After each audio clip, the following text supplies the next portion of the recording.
네, 할렐루야. 우리 주님께서 이 아침 사망과 죽음의 권세를 깨뜨리시고 부활하셨습니다. 오늘 이 부활절 연한 예배에 참석하신 여러분에게도 부활의 생명이, 부활의 영이 충만하게 임하게 되시기를 축원합니다. 우리 다시 사신 우리 주님께 영광의 박수 한번 드리겠습니다. 성가대 이렇게 잘할 줄은 몰랐어요. 우리 성가대에게도 박수 한번 드리겠습니다. 이 어둠을 깨트리고 이 자리에 나오신 여러분, 침대 이불을 걷어차고 나오신 여러분, 승리하셨습니다. 잘하셨습니다. 우리 옆에 있는 분에게도 박수 한번 해드리십시다. 잘하셨습니다. 승리하셨습니다.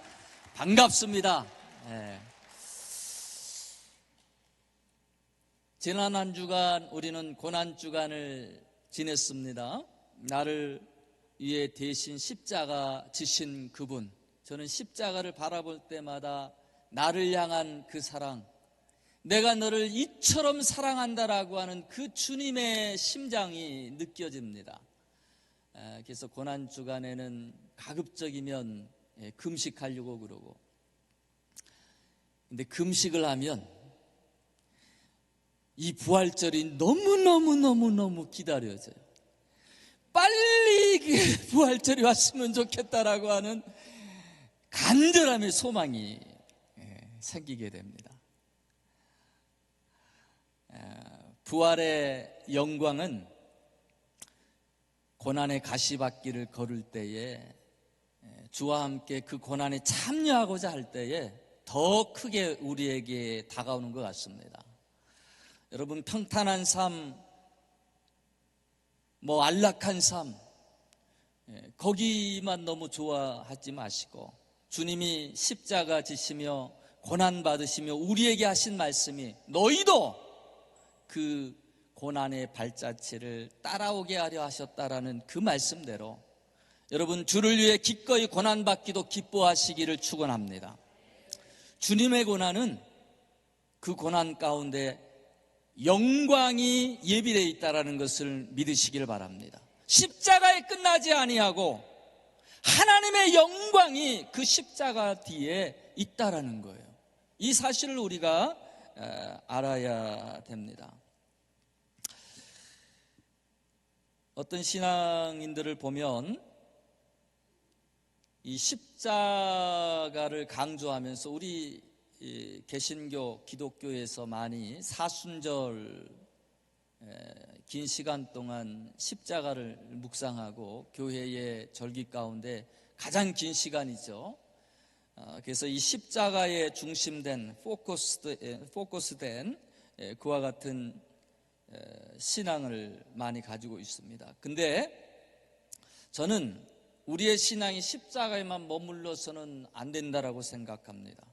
우리는 그리스도와 함께 죽고 그리스도와 함께 살아나야 될 줄로 믿습니다.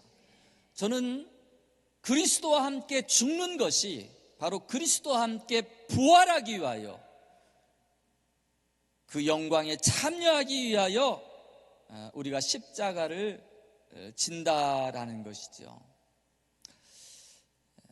이 천주교와 개신교의 그 십자가가 많이 다르죠. 여러분들 다 잘 아시리라고 생각합니다만, 천주교의 십자가에는 여전히 고난받으신 예수님이 거기에 달려 계셔요. 그런데 우리의 십자가에는 주님이 아니 계셔요. 어디 가셨을까요? 부활하셔서 우리 가운데, 우리 안에 계신 줄로 믿습니다. 여러분, 우리의 신앙은 부활의 신앙이 들어가야 생명력이 있고 활력이 넘치게 되어 있어요.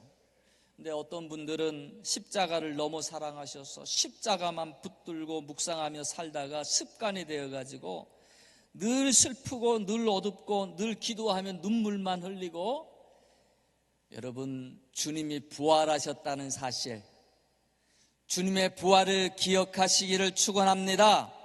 초대교회의 많은 성도들이 부활의 증인이었고 초대교회의 많은 성도들이 바로 부활의 선포자였다라는 거예요. 그들의 신앙의 중심에는 이 부활이 있었습니다. 부활하신 주님을 보았기 때문에 그 부활하신 주님으로 인해서 결코 어떠한 협박 가운데에서도 굴하지 아니하고, 하나님 앞에서 너희 말 듣는 것이 하나님의 말씀 듣는 것보다 옳은가 판단하라. 우리는 듣고 본 것을 말하지 아니할 수 없다. 담대할 수 있었어요. 그들은 세상이 감당할 수 없었습니다.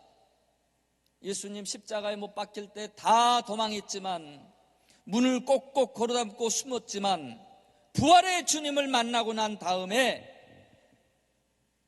그들은 두려워하지 않습니다. 담대해졌습니다. 사자의 밥이 되어서도, 화형에 처해지면서도 찬송하며 기꺼이 죽음의 길로 나아갔습니다.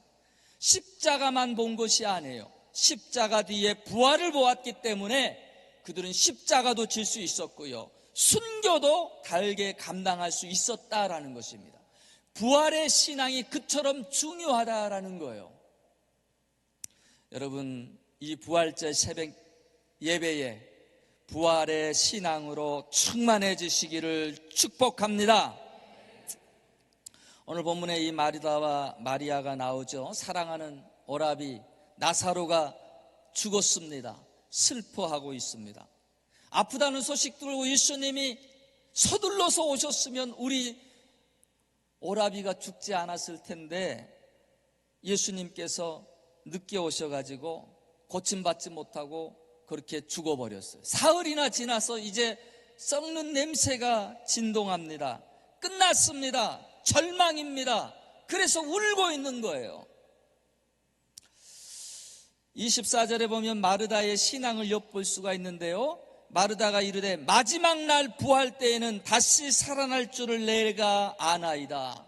이 마르다는 부활의 신앙을 가지고 있었습니다.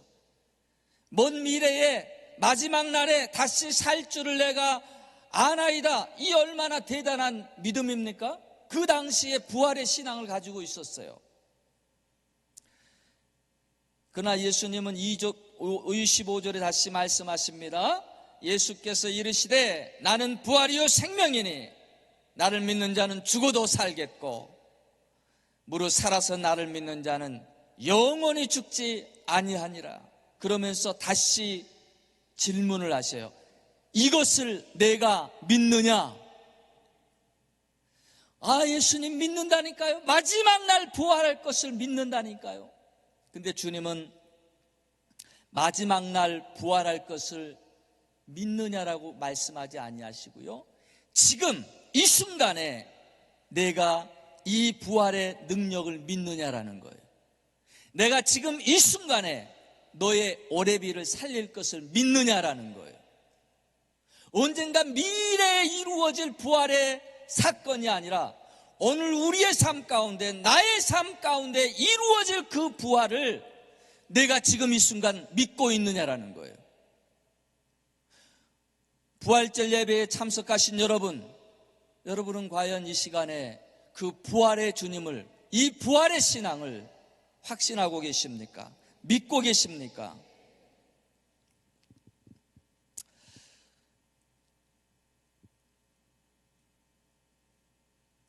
주님은 나중에 죽었다가 다시 살게 될 부활뿐만 아니라 지금 오늘 나의 삶에서도 부활의 신앙을 가지기를 원하십니다.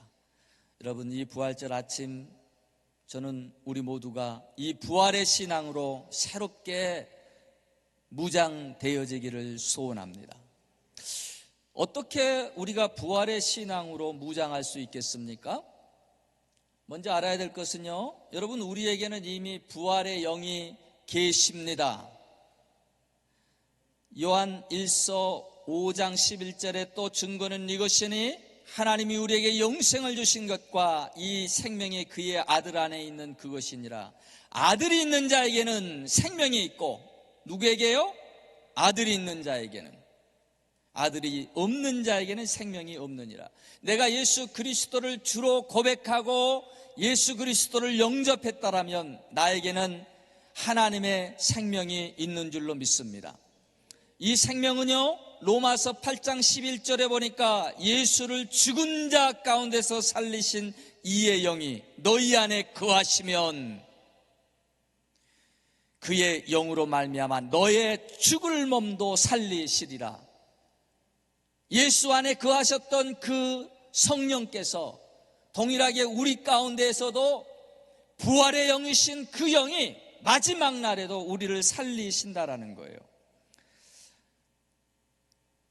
이 말씀들을 따르면 우리에게는 이미 부활의 생명이 우리 가운데 있다라는 것입니다. 근데 문제는 무엇인가 하면 주님이 마르다에게 무엇을 물어보십니까?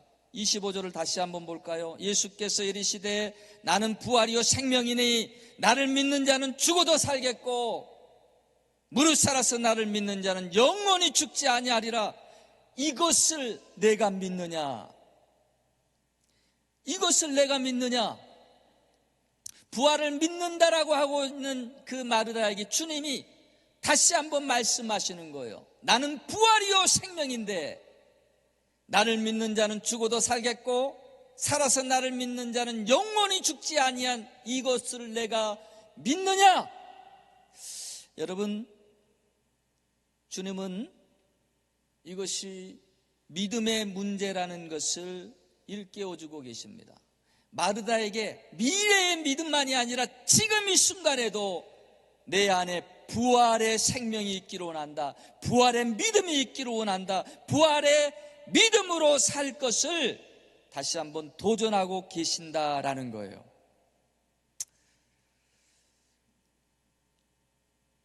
내가 이것을 믿느냐? 이것이 중요합니다. 출발점은 언제나 믿음에서부터입니다.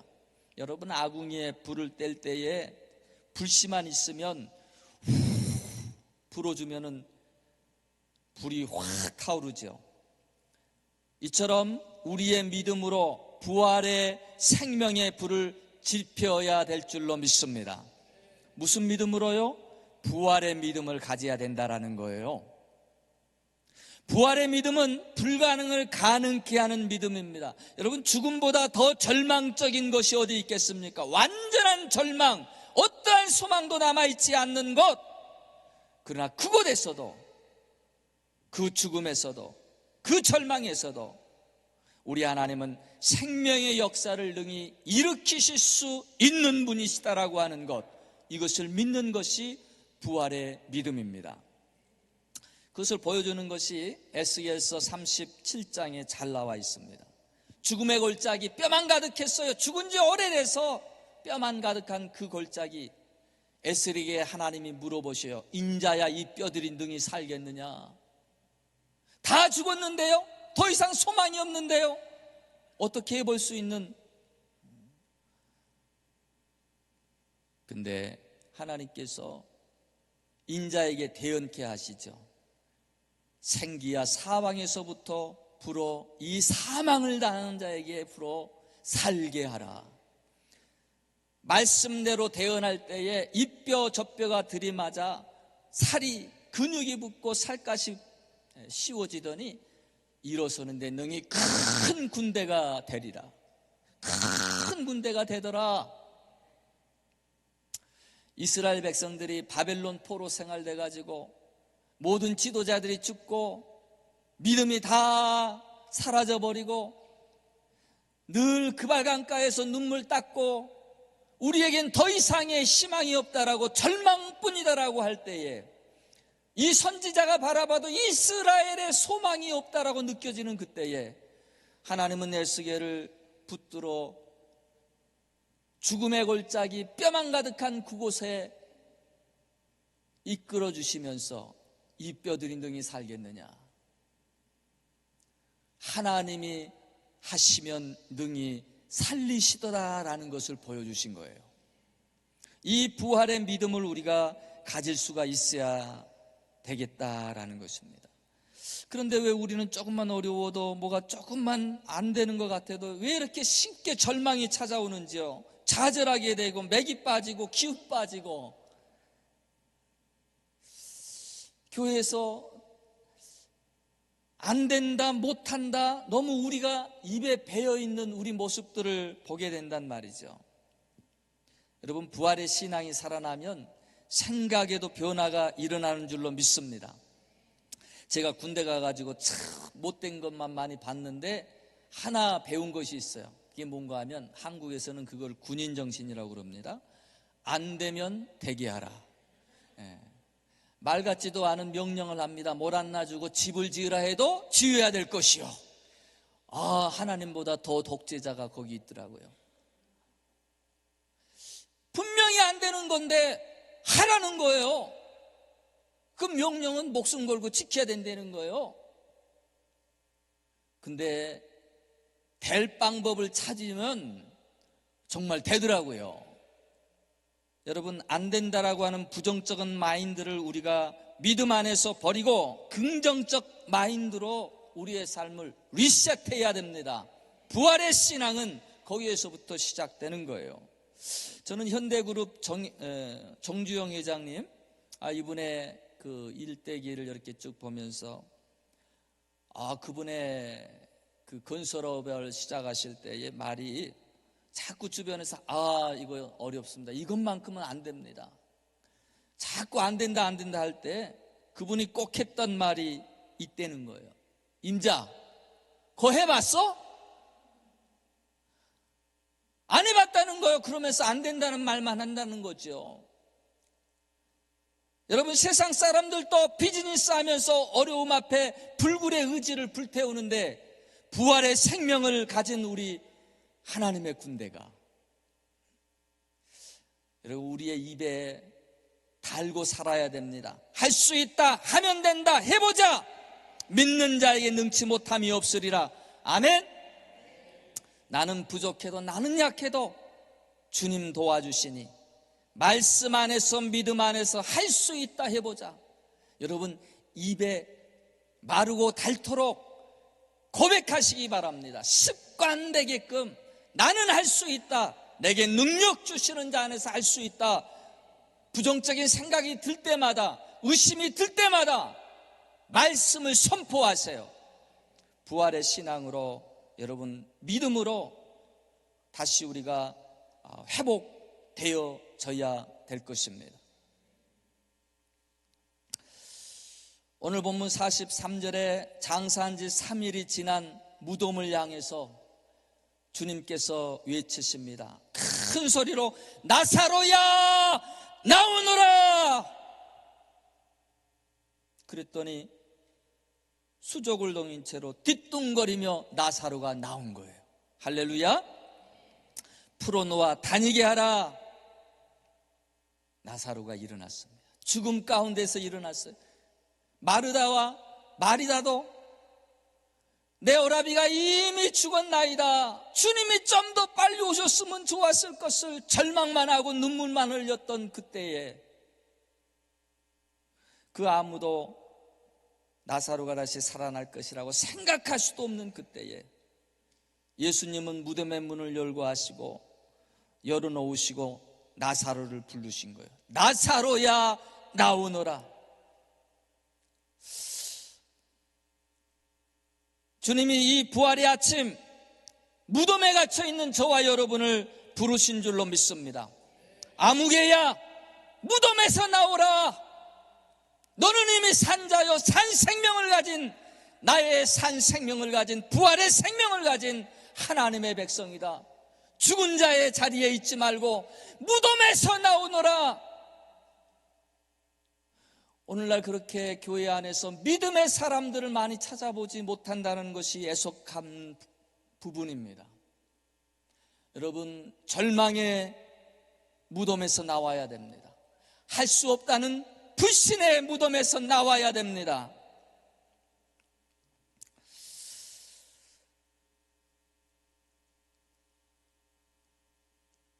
나사로가 무덤에서 나왔을 때 그에게 수적이 동요맨 채로 뒤뚱뒤뚱거리고 있었습니다.